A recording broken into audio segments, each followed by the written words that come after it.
warahmatullahi wabarakatuh. Halo, perkenankan saya adalah Nurdul Ufana dari semester 3 kelas A2 Ilmu Hukum. Di video ini saya akan menyampaikan tugas hukum tata negara dari dosen pengampu Bapak terhormat Bapak Zainal Arifin mengenai asas-asas hukum tata negara. Kalian mau tahu? Simak videonya sampai selesai ya.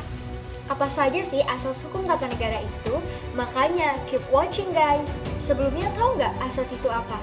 Asas adalah prinsip dasar yang menjadi acuan berpikir seseorang dalam mengambil keputusan yang penting di dalam hidupnya.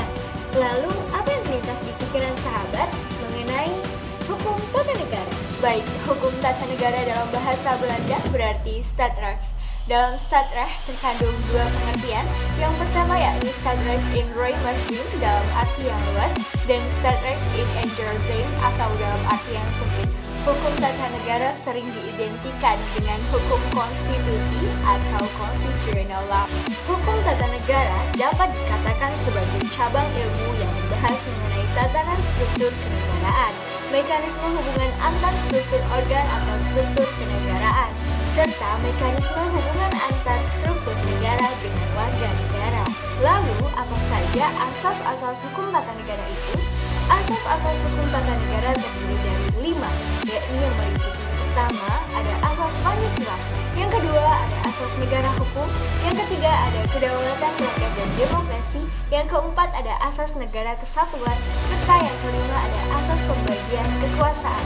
Nah, simak ya untuk detailnya setiap asas-asas hukum tata negara. Yang pertama ada asas Pancasila.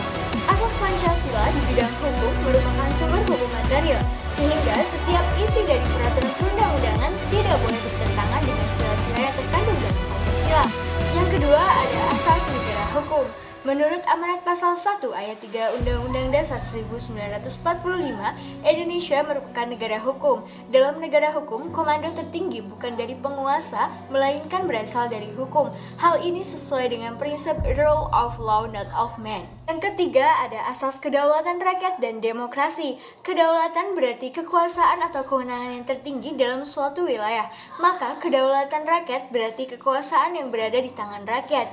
J.J. Roy Sage berpendapat bahwa pemberian kekuasaan kepada pemerintah melalui perjanjian masyarakat dan apabila pemerintah dalam menjalankan tugasnya bertentangan dengan keinginan rakyat, maka dapat dijatuhkan oleh rakyat. Lalu yang keempat ada asas negara kesatuan. Yang dimaksud di sini, meskipun Indonesia memiliki keberagaman dari segi ras, suku, agama, dan kebudayaan, namun Indonesia merupakan negara kesatuan yang memiliki semboyan Bhinneka Tunggal Ika, yang mana berarti berbeda-beda tetapi tetap satu jua. Negara kesatuan juga sudah tercantum dalam Pasal 1 Ayat 1 Undang-Undang Dasar 1945. Serta yang kelima ada asas pembagian kekuasaan. Teori pembagian kekuasaan digagas oleh John Locke yang membagi jenis kekuasaan menjadi 3, yaitu kekuasaan legislatif, eksekutif, dan federatif. Sedangkan Montesquieu membagi jenis kekuasaan yang terdiri dari kekuasaan eksekutif, legislatif, dan yudikatif. Pembagian kekuasaan ini disebut dengan trias politica.